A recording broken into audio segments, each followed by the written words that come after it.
नमस्कार। आपका अखबार के इस अंक में आपका स्वागत है। मैं हूं प्रदीप सिंह। कहावत है कि चौबे जी छब्बे बनने की कोशिश में दुबे बन गए, लेकिन एक ऐसे भी सज्जन हैं जिनको अब पूरा देश अच्छी तरह से जानता है, थोड़े दिन पहले भी जानता था, लेकिन उनका एक नया रूप देखा पिछले दिनों, और उनका नाम है पूर्व राष्ट्रपति जगदीप धनखड़। वो छब्बे बनना तो दूर और दुबे भी नहीं रह गए। तो कहते हैं कि गलतफहमी जो होती है, या आप दूसरी तरह से कहना चाहें कि अगर आप किसी के प्रति घृणा में इतने अंधे हो जाएं कि आपको अपना भला बुरा न समझ में आए, तो फिर वही होता है जो जगदीप धनखड़ के साथ हुआ। वो पूरी तरह से इस सरकार और ख़ास तौर से प्रधानमंत्री नरेंद्र मोदी के खिलाफ हो गए थे। और ये अब जो बातें छनकर आ रही हैं प्रोटोकॉल की बात की, वो उन्होंने बताया कि भाई जो कॉन्स्टिट्यूशनल व्यवस्था है, संवैधानिक व्यवस्था है, उसमें प्रोटोकॉल में राष्ट्रपति के बाद उपराष्ट्रपति आता है, उसके बाद प्रधानमंत्री आता है। फिर उनको गाड़ियां नहीं चाहिए थी, उनको सुरक्षा ज़्यादा चाहिए थी, प्रोटोकॉल में अपनी जगह ऊपर चाहिए थी, ये सब बातें आई। उसके अलावा जो जो चाहते थे बहुत कुछ नहीं हुआ। वो चाहते थे उपराष्ट्रपति के लिए एक नया विमान खरीदा जाए, जिस पर वो चलते थे उससे वो संतुष्ट नहीं थे। तो लेकिन ये सब बातें छोटी हैं। ये बातें जो भी सत्ता में आता है, सत्ता पर बैठता है, ये थोड़ा कम थोड़ा ज़्यादा सबके साथ होता रहता है। जिसको ज़्यादा मिलता है उसको और ज़्यादा चाहिए होता है। जगदीप धनखड़ के साथ ये हुआ कि उनको वो मिल गया जो वो डिज़र्व नहीं करते थे, और उनको ये लगा कि उनको जो मिला है वो कम है जो वो डिज़र्व करते हैं। समस्या यहाँ पर हुई। तो अब जो बातें सामने आ रही हैं जगदीप धनखड़ के बारे में, एक पिछले वीडियो में मैंने बताया था आपको कि किस तरह से उन्होंने अरविंद केजरीवाल और संजय सिंह आम आदमी पार्टी के इन दोनों नेताओं को बुलाया था और कहा था चंद्रबाबू नायडू से बात करो। अब जो सामने आ रहा है मामला इससे ज़्यादा गंभीर था। ये अरविंद केजरीवाल और संजय सिंह चंद्रबाबू नायडू के पास तो गए नहीं। इन्होंने सीधे जो है प्रधानमंत्री को बताया या गृह मंत्री को बताया, किसे बताया मालूम नहीं, लेकिन सरकार को बता दिया कि ये संदेश हमको दिया है उपराष्ट्रपति ने। अब ये ऐसी खबरें हैं जिनकी कभी पुष्टि नहीं होगी। पिछले दिनों अभी एक इंटरव्यू में पूछा गया था केंद्रीय गृह मंत्री अमित शाह से, तो उन्होंने कहा कुछ नहीं, कोई कारण नहीं है, सिर्फ वो उनका स्वास्थ्य ठीक नहीं था, और उन्होंने अपने इस्तीफे में लिखा भी है कि स्वास्थ्य ठीक नहीं है, इसलिए वो अपने पद से मुक्त होना चाहते हैं। अब ये इतनी मासूमियत भरी बात है। वैसे तो आप जिस पद पर हैं अमित शाह, उनसे यही उम्मीद की जाती है कि वो इसी तरह की बात करेंगे। वो षड्यंत्र की बात तो कर नहीं सकते। वो ये नहीं कह सकते कि उपराष्ट्रपति हमारी ही सरकार के खिलाफ षड्यंत्र करने की कोशिश कर रहे थे। लेकिन जगदीप धनखड़ के बारे में जितनी खबरें आ रही हैं, जो सूचनाएं मिल रही हैं, उससे साफ पता चलता है कि वो प्रधानमंत्री नरेंद्र मोदी का तख्ता पलट करना चाहते थे। अब उनके कारण जो है राजनीतिक थे, व्यक्तिगत थे, इस पर भी बातें सामने आएंगी।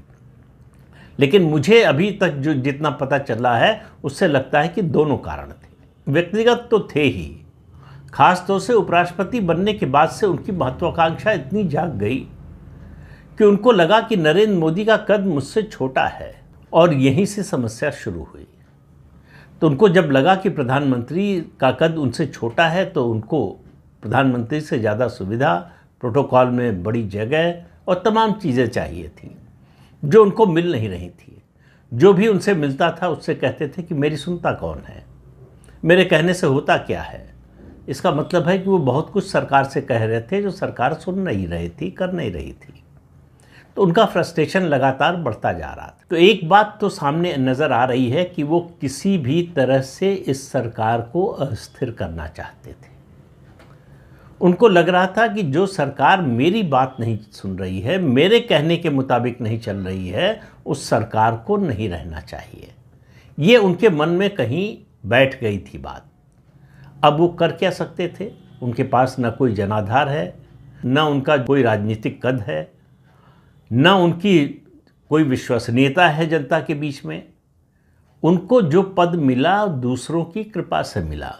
पहली बार सांसद बने तो चौधरी देवीलाल ने बनाया। तो चौधरी देवीलाल ने जब उनको सांसद बनाया, लोकसभा सदस्य बनाया 1989 में, तो वो चौधरी देवीलाल के पास पहुंचे थे ओम प्रकाश चौटाला के जरिए, जो चौधरी देवीलाल के पुत्र हैं और हरियाणा के पूर्व मुख्यमंत्री रह चुके हैं। उनके जरिए पहुंचे और पहुंचने के बाद उन्हीं को काटने की कोशिश करने लगे। तो ये सब बातें तो खैर पुरानी हो गई। अभी उपराष्ट्रपति रहते हुए एक कार्यक्रम में उन्होंने ओम प्रकाश चौटाला की जितनी तारीफ की, याद रखिए ओम प्रकाश चौटाला भ्रष्टाचार के आरोप में जेल की सजा काट कर आ चुके हैं। उनकी तारीफ देश का उपराष्ट्रपति कर रहा है पद पर रहते हुए। इससे आप समझ सकते हैं कि भ्रष्टाचार के बारे में जगदीप धनखड़ की क्या राय थी। दूसरी बात, वो लगातार उनकी महत्वाकांक्षा ऐसी थी कि जो रुकने का नाम ही नहीं ले रही थी। अब मुझे ये पता नहीं कि अरविंद केजरीवाल और संजय सिंह से मुलाकात के बाद जो मैं बताने जा रहा हूँ वो हुआ या उससे पहले हुआ था। जगदीप धनखड़ ने एक उद्योगपति को बुलाया। उस उद्योगपति के बारे में सब लोग जानते हैं, लेकिन मैं नाम नहीं ले रहा हूँ, क्योंकि जब तक किसी ओर से इस बात की पुष्टि नहीं हो तो नाम नहीं लेना चाहिए। उस उद्योगपति से कहा कि आप चंद्रबाबू नायडू से मिलिए और उनसे कहिए कि नीतीश कुमार को आगे बढ़ाएं, उनको प्रधानमंत्री बनाएं और इस सरकार को हटाएं। मतलब सरकार एनडीए की रहे, लेकिन नरेंद्र मोदी प्रधानमंत्री न रहे। ये था प्रधानमंत्री नरेंद्र मोदी से उनकी घृणा का स्तर। जिसने उन्हें गवर्नर बनाया, जिसने उन्हें उपराष्ट्रपति बनाया, उसी के खिलाफ षड्यंत्र कर रहे थे। अब भाई कोई पूछेगा तो मना भी कर सकते हैं, हालांकि आजकल कुछ बोल नहीं रहे हैं, लेकिन वो बहुत दिन तक चुप रहेंगे ऐसे व्यक्ति नहीं हैं। वो बोलेंगे तो ज़रूर। इसका मतलब वो अपने बोलने की टाइमिंग का इंतज़ार कर रहे हैं, और उनके लिए टाइमिंग तब होगी, इंतज़ार इस बात का कर रहे होंगे कि जब प्रधानमंत्री नरेंद्र मोदी राजनीतिक रूप से उनको कमज़ोर नज़र आए, ये सरकार जब कमज़ोर नज़र आए। लेकिन इसके कोई आसार लग नहीं रहे हैं। इसके बावजूद मैं कह रहा हूँ जगदीप धनखड़ बहुत दिन तक चुप नहीं रहेंगे। तो उस उद्योगपति को उन्होंने संदेश देकर भेजा चंद्रबाबू नायडू के पास, और वो गए भी। और वो उद्योगपति ऐसे हैं जिनके बारे में भाजपा पर आरोप लगता है कि वो भाजपा के बड़े करीबी हैं। हालांकि वो एक तरह से फेल्ड इंडस्ट्रियलिस्ट है। उनको जो मिला उसको भी संभाल नहीं पाए, उसको बढ़ाना तो बहुत दूर की बात है। ये बात, इस मुलाकात की बात चंद्रबाबू नायडू ने प्रधानमंत्री को बता दी है। अब इतने बड़े मामले, इतनी बड़ी बात सुनने के बाद कौन प्रधानमंत्री होगा जो उस व्यक्ति को पद पर रहने देगा जो उनको ही पद से हटाना चाहता हो? तो इससे दो तीन बातें उभर कर आती हैं। एक, कि जगदीप धनखड़ की जो भी कोशिश थी वो विपक्ष की जो कोशिश है उससे मेल खाती है। अब मुझे ये नहीं मालूम कि उनका विपक्ष से इस मामले में तालमेल था कि नहीं, या वो विपक्ष के इस इशारे पर या उसके कहने पर कर रहे थे या अपने मन से कर रहे थे, लेकिन वो कर रहे थे, इसके तमाम जो है संकेत प्रमाण मिल रहे हैं। अब वो जो कर रहे थे उससे देश में राजनीतिक अस्थिरता पैदा करने की कोशिश कर रहे थे। किसी भी देश की प्रगति में सबसे बड़ा योगदान होता है राजनीतिक स्थिरता का। तो मेरा मानना है कि भले ही उनका उद्देश्य न रहा हो देश के विरोध में काम करने का, लेकिन वो जो कोशिश कर रहे थे वो देश विरोधी थी, देश का विकास रोकने की। देश की जो प्रगति हो रही थी, अंतर्राष्ट्रीय मंच पर भारत का जो सम्मान बढ़ रहा था, उसको रोकने की। अब ये सवाल ये है कि इससे किसका हित सध रहा था? ये तो जब जगदीप धनखड़ मुंह खोलेंगे तभी पता चलेगा, क्योंकि सरकार की ओर से तो कोई इस बारे में कुछ बोलेगा नहीं। सरकार के पास जाहिर है कि इससे ज़्यादा और बहुत ज़्यादा जानकारी होगी, लेकिन सरकार इसके बारे में मुंह खोलेगी ऐसा मुझे बिल्कुल नहीं लगता है। दूसरी बात कि उनको लग रहा था कि अगर नीतीश कुमार को आगे करेंगे प्रधानमंत्री पद के लिए, जो कांग्रेस भी चाहती थी जून 2024 में, तो ऐसे में कांग्रेस और विपक्षी दल समर्थन के लिए आ जाएंगे। अब आप इस पूरे षड्यंत्र को समझिए। ये षड्यंत्र का दूसरा दृश्य था। पहला दृश्य जून 2024 में था, जब कांग्रेस ने अपनी ओर से प्रस्ताव किया चंद्रबाबू नायडू और नीतीश कुमार दोनों को कि आप गठबंधन से बाहर निकलिए, आप में से जो चाहे उसको समर्थन देने के लिए प्रधानमंत्री पद के लिए हम तैयार हैं, वैकल्पिक सरकार बनाते हैं। न तो चंद्रबाबू नायडू टस से मस हुए और न नीतीश कुमार।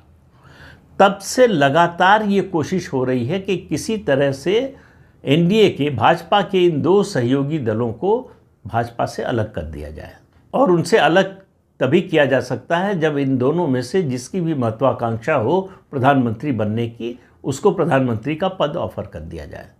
तो चंद्रबाबू नायडू, तो जब आपको याद होगा कि राष्ट्रीय मोर्चा की सरकार बनी थी, तब भी वो चाहते तो प्रधानमंत्री बन सकते थे, उन्होंने मना कर दिया था।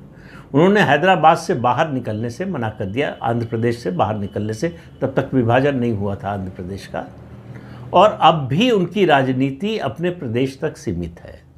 उनको अपनी राजनीति की एक लिगेसी तैयार करनी है कि चंद्रबाबू नायडू जब मुख्यमंत्री थे तो उन्होंने ये काम किए, ये दशकों तक याद किया जाए। दूसरा, उन्हें अपने बेटे को राजनीतिक रूप से स्थापित करना है। तीसरा, 2018 में एनडीए और भाजपा का साथ छोड़कर वो समझ गए हैं कि अगर उनको अपनी राजनीति को आगे बढ़ाना है, अपनी राजनीतिक विरासत तैयार करना है, तो मोदी से अच्छा साथी नहीं हो सकता। इसलिए वो प्रधानमंत्री नरेंद्र मोदी को छोड़कर नहीं जाने वाले। दूसरी तरफ विकल्प भी तो हो। जो सामने दिखाई दे रहा है, जिस तरह के लोग हैं, उसमें तो चंद्रबाबू नायडू बिल्कुल ही नहीं जाना चाहेंगे। तो चंद्रबाबू नायडू की महत्वाकांक्षा नहीं है और नीतीश कुमार अपनी महत्वाकांक्षा को 2013 से आजमा चुके हैं और उसके बाद 2023 दो बार आजमा कर उन्होंने देख लिया कि जो गैर भाजपा दल है उन्होंने उनके साथ क्या किया। तो उनको मालूम है कि अगर उन्होंने इस तरह के कदम के बारे में सोचा या कुछ किया तो वो न खुदा ही मिला, न विसाले सनम, न इधर के रहे न उधर के रहे, वो हाल हो जाएगा उनका। राजनीति को नीतीश कुमार जितना समझते हैं उतना जगदीप धनखड़ को कई जन्म लगेंगे समझने में। बहुत दुनिया देखी है राजनीतिक दुनिया नीतीश कुमार ने। जेपी आंदोलन से निकले हुए हैं, लंबा संघर्ष किया है और लंबे समय से सत्ता में है।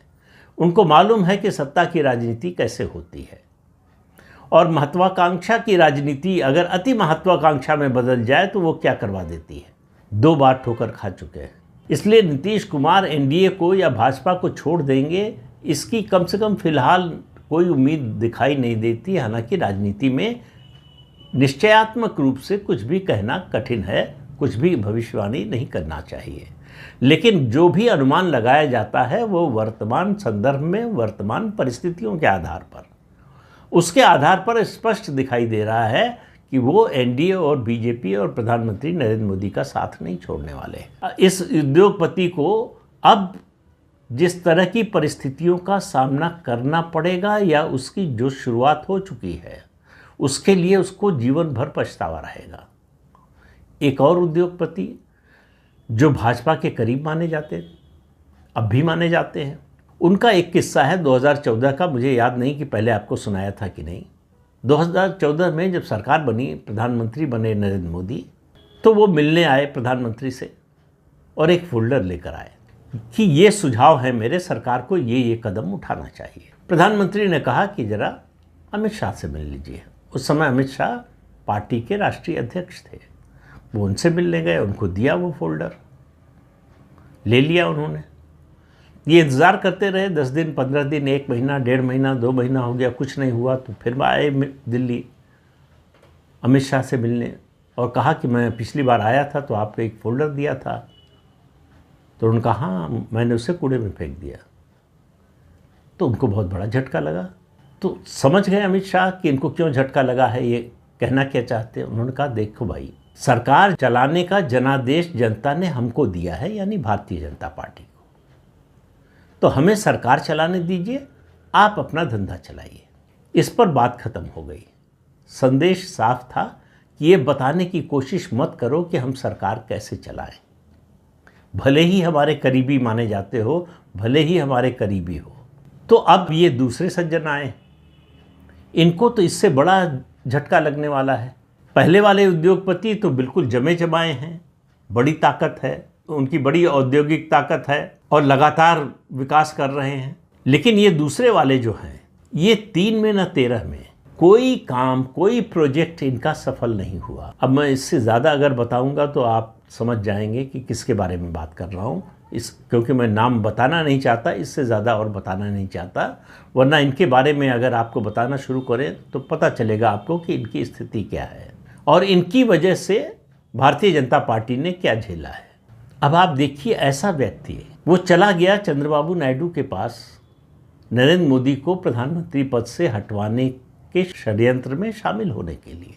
तो उनकी औद्योगिक समझ, उनकी जो औद्योगिक इकाइयां हैं, जो बिजनेस है, उसके निरंतर पतन से लगाया जा सकता है, और उनकी राजनीतिक समझ भी आप समझ सकते हैं। ये एक दूसरी पार्टी के साथ भी रहे हैं, बड़े करीबी रिश्ते रहे हैं दूसरी पार्टी के साथ, जो भाजपा विरोधी है खुले तौर पर, लेकिन ये भाजपा के समर्थक माने जाते हैं। अब ऐसे व्यक्ति के सहारे अगर जगदीप धनखड़ प्रधानमंत्री नरेंद्र मोदी को पद से हटाने की इच्छा रखते थे, तो आप समझ लीजिए कि जगदीप धनखड़ की राजनीतिक समझ कितनी और कहाँ तक है। नतीजा ये हुआ कि जो हाथ में था वो भी चला गया। तो जगदीप धनखड़ को जो आनन फानन में हटाया गया, इस गलतफहमी में बिल्कुल मत पड़िए कि स्वास्थ्य खराब था इसलिए उन्होंने इस्तीफा दे दिया। उनको पहले भी मैंने कहा था, इस्तीफा देना पड़ा, उनके सामने कोई विकल्प नहीं छोड़ा सरकार ने इस्तीफा देने के अलावा। और मुझे लगता है कि अब तक उस सदमे से वो उबर नहीं पाए, इसलिए चुप हैं। जिस दिन सदमे से थोड़ा उबरेंगे उस दिन से वो बोलना भी शुरू करेंगे। तो इंतज़ार कीजिए, ये पिक्चर अभी ख़त्म नहीं हुई है, पिक्चर अभी बाकी है। तो इस अंक में इतना ही, अगले अंक में फिर मिलेंगे किसी नए मुद्दे के साथ। तब तक के लिए अनुमति दीजिए। आपसे अनुरोध है कि ये चैनल देखिए, शेयर कीजिए, लाइक कीजिए और सब्सक्राइब जरूर कीजिए। नमस्कार।